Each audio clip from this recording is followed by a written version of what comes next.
아버지 하나님 감사합니다. 이 새벽에 제일 먼저 눈을 떠서 할렐루야를 외치고 또 귀한 예배 시간에 아버지께서 우리에게 주신 말씀을 먹기를 원합니다. 소화시키기를 원합니다. 저희들이 이 땅에 소망이 없고 오직 천국에만 소망이 있습니다. 귀한 말씀을 아직 하나님을 아버지를 모르는 저들이 먹고 말씀을 듣고 귀가 뜨이기를, 또한 영이 회복되기를 원합니다. 주님 역사하여 주시옵소서.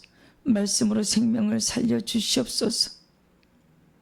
세상 요동치고 있으나 저는 기도 가운데, 말씀 가운데 더 깊이 천국을 소망하며 이 땅의 교회를 위해서, 이 땅의 전쟁 고아들을 위해서, 이스라엘 그 유대인들을 위해서 매일 기도하는 저희들 되기를 원합니다.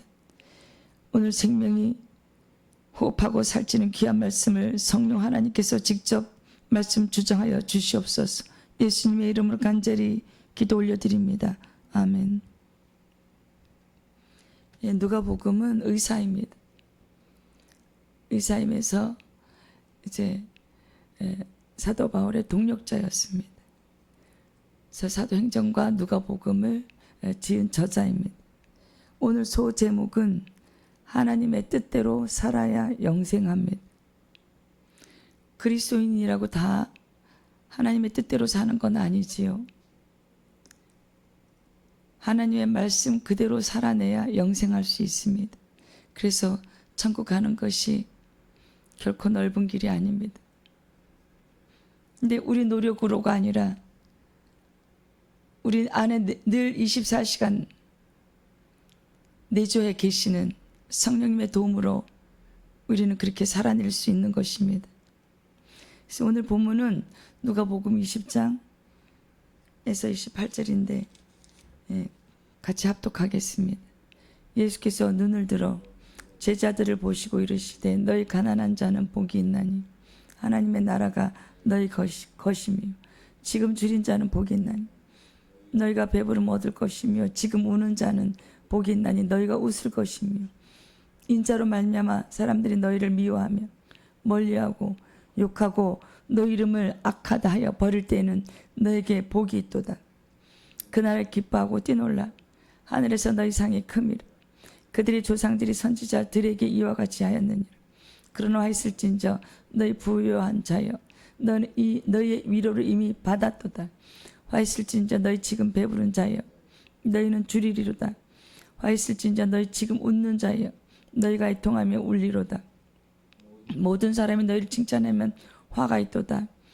그들의 조상들이 거짓 선지자들에게 이와 같이 하였느니 그러나 너희 듣는 자에게 내가 이르노니 너희 원수를 사랑하며 너희를 미워하는 자를 선대하며 너희를 저주하는 자를 위하여 축복하며 너희를 모욕하는 자를 위하여 기도하라. 그래서 6장 또 29절에서부터는 또 마태복음에 있는 산상수훈입니다.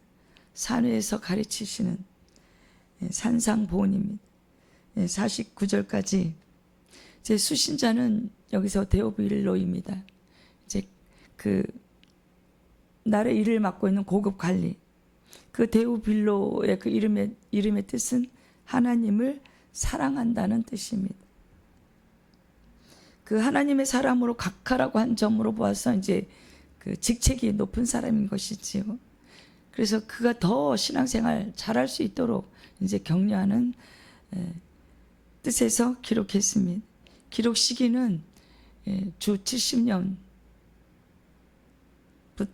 90년 그 사이로 보고 있습니다. 그 누가복음에는 예수님의 그 어린 시절이 나와 있습니다. 어린 시절에도 예수님을 본인을 그 메시아라는 그 자의식이 어렸을 때부터 있었습니다. 그래서 어렸을 때도 내가 아버지 집에 있어야 할 줄 몰랐습니까? 라고 그 예루살렘에서 이제 같이 동행한 줄 알고 길을 떠났는데 예수님이 안 계셨어요. 그래서 하루길을 간 다음에 다시 또 성전에 찾아와서 왜 너가 우리들에게 이렇게 했느냐라고 마리아와 요셉이 물으니까 본인이 이제 메시아라는 것을 스스로 의식하고 있는 것을 표현하셨습니다. 또한 이제 어린 나이부터 지혜가 있음을 그 성전을 방문했을 때 그 지혜 있는 지식 있는 그 학자들하고 얘기하고 있는 모습에서 예수님이 지혜가 풍부하셨던 분인 것을 알 수 있습니다. 또한 6장 17절에서부터 49절 그 본문이 포함된 그 내용은요, 평지 설교입니다. 평지에서 설교했다고 해서 평지 설교입니다. 예수님께서는 그 기적을 보고 사람들이 믿었을 때 기적을 보고 예수님을 따르는 것이 다가 아니다. 그것이 된 것이 아니라 하나님의 뜻대로 살아야 된다고 말씀하십니다. 그래서 우리가 꼭 기억해야 될 일은 예수님을 믿는 것은 좋지만 믿고 난 다음에 그대로 살아내야 된다는 것입니다. 그래서 제가 처음에 말씀드린 소제목 그 말씀대로 하나님의 뜻대로 살아야 영생합니다. 그래서 하나님의 뜻에 맞는 그 삶을 살아가야 된다는 것이 바른 삶이 없으면 죽은 믿음이고 바른 삶이 있어야 산 믿음입니다. 그러면 행위로 구원받느냐? 그것은 아닙니다. 하지만 예수님을 제대로 믿으면 그 행위가 제대로 믿는 사람은 행위가 하나님의 뜻대로 하는 행위가 나올 것이고 문자적으로만 지식적으로만 믿는다면 삶에서 행위가 나타나지 않으면 그것은 가짜 믿음인 것입니다. 그래서 참 그리스도인은 그리스도의 향기가 난다. 아, 저 사람 보면 하나님 계신 것 같아. 아, 저 사람 보면 나도 예수님 믿고 싶어. 그것을 이제 그리스도의 향기가 난다고 표현을 하는데요. 여러분, 삶에서 우리가 그리스도의 향기가 나야 돼. 그래서 기적을 보고 예수님을 따르는 것이 아니라 말씀을 먹고 내 삶에서 그대로 그 말씀대로 살아나는 그 행위, 그것이 우리가 영생에 가는 길인 것입니다. 그래서 말로만 하는 것이 아니라 내 삶에서 저절로 우러나는 것이 그것이 참 그리스도인이 되는 것이지. 또 이제 등불 비유가 있습니다. 8장 16절에서 18절에 보면 누구든지 등불을 켜서 그릇으로 덮거나 평상 아래에 두지 아니하고 등경 위에 두나니 이는 들어가는 자들로 그 빛을 보게 하려 함이라. 숨은 것이 장차 드러나지 아니할 것이 없고 감춘 것이 장차 알려지고 나타나지 않을 것이 없느니라. 등불은 예수님 자신을 비유합니다. 혹은 복음을 말씀하고 있습니다. 우리가 일상적으로 등불을 켜는 이유는 뭔가요? 등불을 켜서 다른 사물을 보기 위한 것이지요. 근데 유독 성경에서만 재밌게 그 등불을 켜는 것은 등불을 보기 위함이라고 표현을 했습니다. 다른 사물을 보기 위한 것이 아니라 등불을 보기 위해서다. 그래서 이 메시지는 예수님이 등불이라는 것을 말씀해 주고 있습니다. 예수님이 등불로 오셔서 예수님을 믿으라는 예수님의 등불이기 때문에 우리가 그 빛대로 따라가야 된다는 그 가르침을 비유하고 있습니다. 그래서 예수님 자신이 빛이에요. 그래서 우리가 그 성소에 올라가면 그 성막에서 바깥들을 지나서 번제단 지나서 우리가 회개하고 각종 동물을 각을 떠서 씻고 번제단에 바치고 우리가 이제 성소에 올라가면 빛이 있습니다. 그것이 우리 주님이 주시는 빛이신 것입니다. 또 이제 오른쪽에는 말씀이 있습니다. 그 말씀을 다 먹고 빛이신 예수님 그대로, 그래서 우리가 그 빛을 받아서 그리스도의 향기가 나는 사람이 돼야 되고, 그리스도의 빛을, 우리가 그 빛을 받아서 그대로 이 세상을 밝게 비추는, 우리의 삶이 그대로 비춰지는, 그래서 저들이, 하나님 아버지를 모르는 저들이 우리를 보고 아, 하나님 진짜 계신 것 같아, 아, 저 사람이 예수님을 믿더니 바뀌었네, 그런 소리를 들어야 우리가 참 그리스도인인 것입니다. 그래서 하나님 말씀대로 살아내는 것이 천국 가는 길이요 영생하는 길입니다. 여러분 말씀대로 살아내세요. 내 힘으로 절대 살아낼 수 없습니다. 성령님 도움 받으세요. 그래서 이 기도는 너무나 중요한 기도입니다. 하나님 아버지, 제가 오늘 하늘도 세상에 빠지지 아니하고 세상의 유혹에 빠지지 아니하고, 이 겉은 참 아름다워요. 이 세상의 빛이 각종 풍부한 물질들, 그것이 우리를 유혹합니다. 근데 거기 물질은 물질일 뿐이에요. 여러분 거기에 생명이 없잖아요. 우리의 마음을 거기에 뺏기면 안 되잖아요. 그래서 우리의 마음은 언제나 어디에 있어야 되나요? 주님 안에 있어야 돼요. 주님이 내 안에, 내가 주님 안에 거해야 돼요. 그래서 이 땅은 그냥 우리가 이 우주 정거장의 이 여관에 잠깐 기가하고 있는 이 동안에, 심판대로 가고 있는 이 동안에 필요한 물질을 공급받는 것 뿐이에요. 육체 양식을 얻는 것 뿐이에요. 사회 속에서 그리스도인이라고 사회와 동떨어져서 산에 가서 살 수는 없잖아요. 또 물과 기름처럼 세상 사람들하고 섞이지 못하면 그 또한 복음을 전하기 어렵습니다. 그래서 세상에 속해야 돼. 하지만 물과 기름이 되면 안 돼요. 내가 저들에게 동화는 되어야 돼요. 하지만 나의 영은 오직 주님 안에 거해야 되고, 세상과 잘 화합하되 마음은 뺏기면 안 돼요. 내 혼이 거기에 완전히 빠지면 안 돼요. 그래서 언제나 등불이신 주님을 따라가야 되고, 우리가 그 빛을 받아서 이 어두운 세상 비춰주는 그런 귀한 그리스도인이 되기를 소망합니다. 그래서 우리가 예수님을 따르려면요, 고난을 각오하고 따르래. 9장 57절에서 62절까지 말씀인데요, 고난을 각오하고 따르라. 또한 그 주저하는 사람에게 만사 제치고 따르라. 제가 죽은 사람을 장사하고 가겠습니다. 그랬더니 예수님이 뭐라 그랬어요? 그것은 죽어있는 사람은 맡기고 내 길을 따르라. 다른 사람한테 맡기고 내 길을 따르라. 내 길은 뭔가 영생의 길이고, 이미 그 사람은 죽어있으니 이 믿지 않는 사람들, 죽어있는 사람들에게 맡기라는 거예요. 육을 표현하는 것이 아니고 영이 죽어있는 세상 사람들한테 그냥 맡기고, 너는 발딱 일어나서 나를 따르라. 주님 가신 그 길에 우리는 소돔과 고모라에서 뒤를 돌아본 그 롯의 부인처럼 뒤를 돌아보다가, 세상을 돌아보다가, 물질을 돌아보다가, 내 명예, 내 권력을 돌아보다가 소금 기둥이 되지 마시고 주님이 인도하실 때 발딱 일어나야 돼요. 그래서 여러분 우상을 섬기는 여러분이 계시다면, 아직도 부처에게 절하고 있는 분이 계시다면 발딱 그 불상을 발로 차버리세요. 그거 아무것도 아니에요. 거기에 생명이 없어요.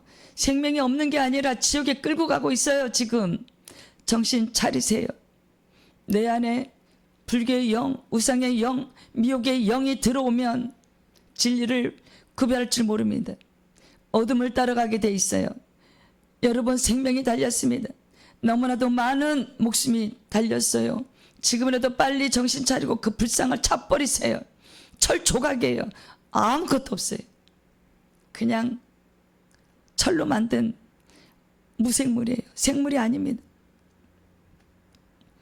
이 생물들, 살아있는 풀과 파릇파릇한 풀과 물고기들과 그런 것은 인간에게 음식을 제공하지만 그 불상 우리를 어디로 끌고 가요?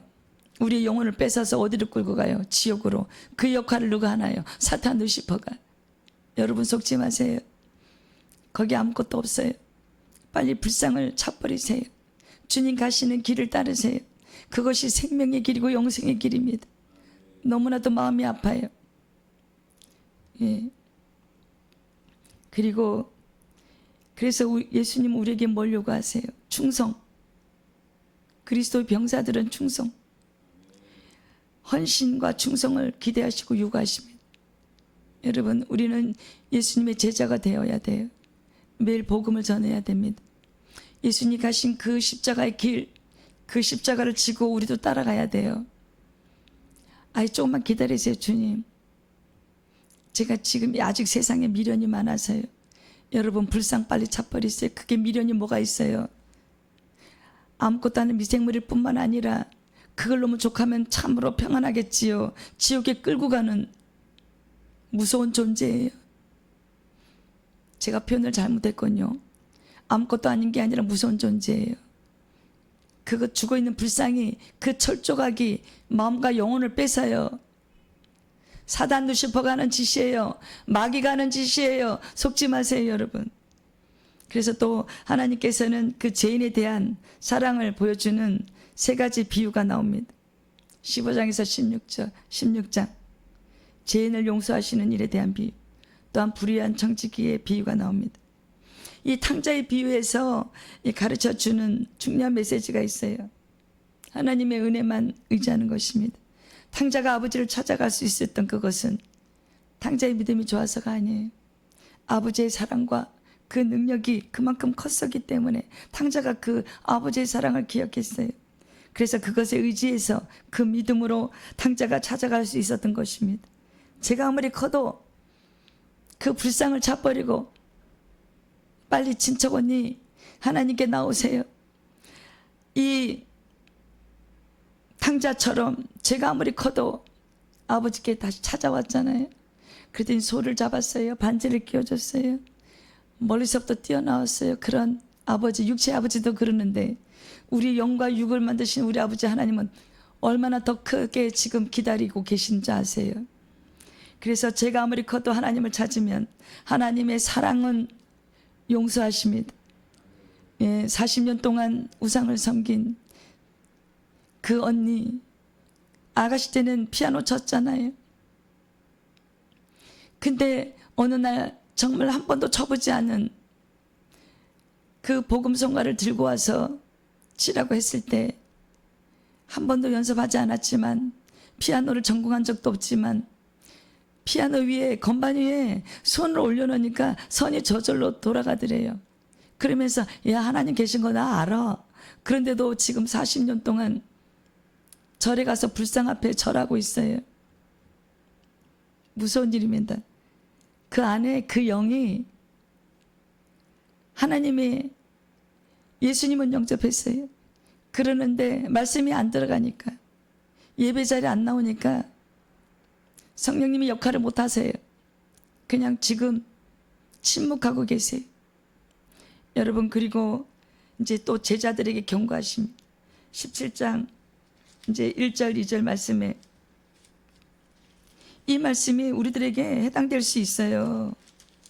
영혼을 실족해 한다면 차라리 연자맷돌을 목에 걸고 바다에 빠지는 편이 좋다고 할 만큼 무서운 경고가 있습니다.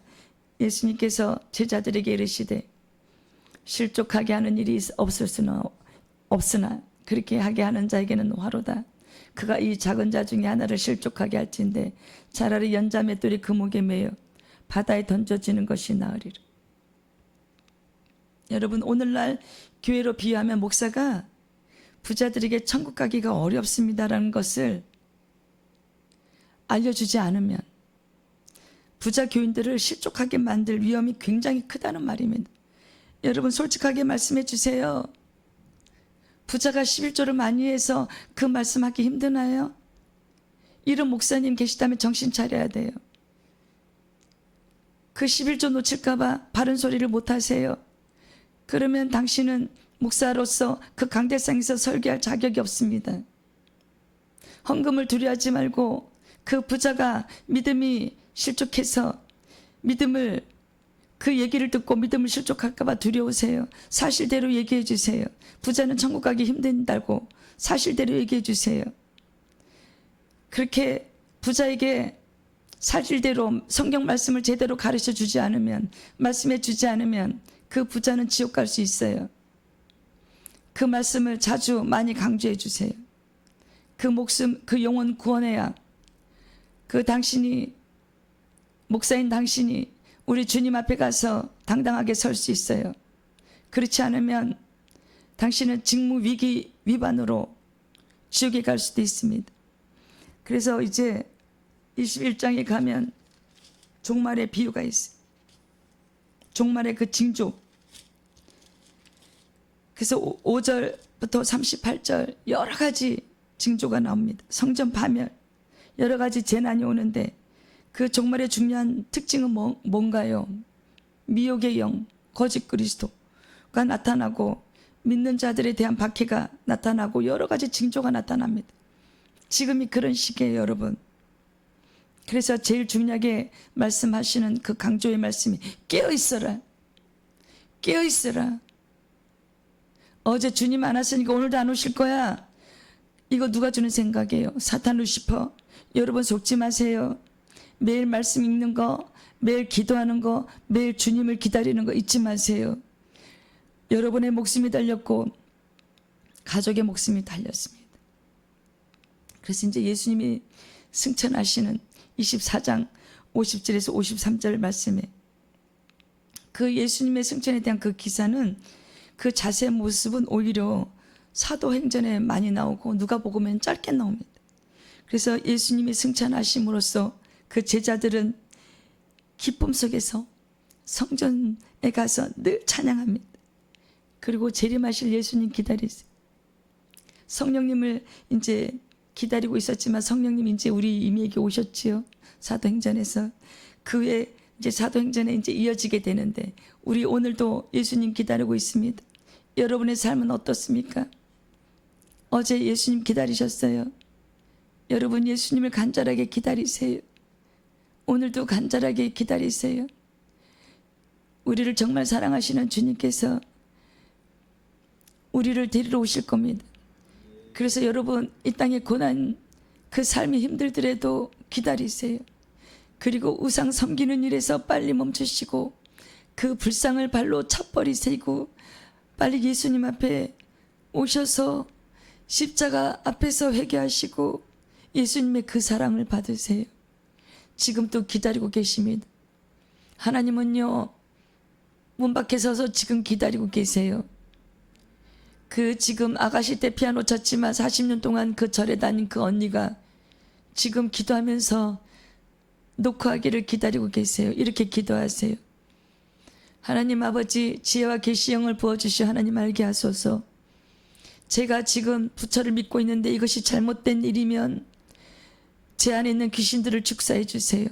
저에게 믿음의 영을 부어주세요. 저에게 믿음의 은사를 부어주세요. 이렇게 기도하세요. 그래서 저를 영생의 길로, 하나님이 만약 계시다면 영생의 길로 인도하소서. 그리고 저에게 40년 동안 절에 다녔는데 회개합니다. 저에게 회개의 영을 부어주세요. 회개할 수 있는 것도 은혜고 녹화할 수 있는 것도 은혜입니다. 빨리 그 은혜를 구하세요. 여러분, 우리는 지금 심판대로 걸어가고 있어요. 히브리서 9장 27절 말씀에 누구나 그 심판대는 피할 수가 없어요. 한 번 죽는 것은 사람에게 정해진 것이, 그 외에는 심판이 있다고 했습니다. 에베소서 2장 28절 말씀, 내 은혜에 의하여 믿음으로 말미암아 구원을 받았으니 이것은 너에게서 난 것이 아니요 하나님의 선물이라. 빨리 믿음을 구하세요. 빨리 하나님의 선물을 받으세요. 이 세상을 사는 동안 하나님께로 돌아갈 준비를 해야 합니다. 지금 얼마나 그 눈에 넣어도 안 아픈 손녀들 그 3명이 얼마나 지금 불쌍한지 아세요? 할머니 때문에 지옥에 갈 수도 있어요. 3대 4대까지 지옥불에 떨어집니다. 빨리 정신 차리고 회개하시고 하나님 앞에 나오세요. 이 설교를 듣는 그리스도 여러분, 어제도 기다린 예수님 오늘도 기다리시며 이 고난이 있을 때 우리 하나님 아버지의 사랑을 생각하며 예수님의 십자가 사건과 그 고난을 생각하며 잘 참아내는, 아니 참아내는 것도 성령님께 구하는 저와 여러분 그리스도의 병사가 되기를 간절히 소망합니다. 주님, 오늘 귀한 말씀 주셔서 정말 감사합니다. 예수님의 이름으로 감사기도 올려드립니다. 아멘.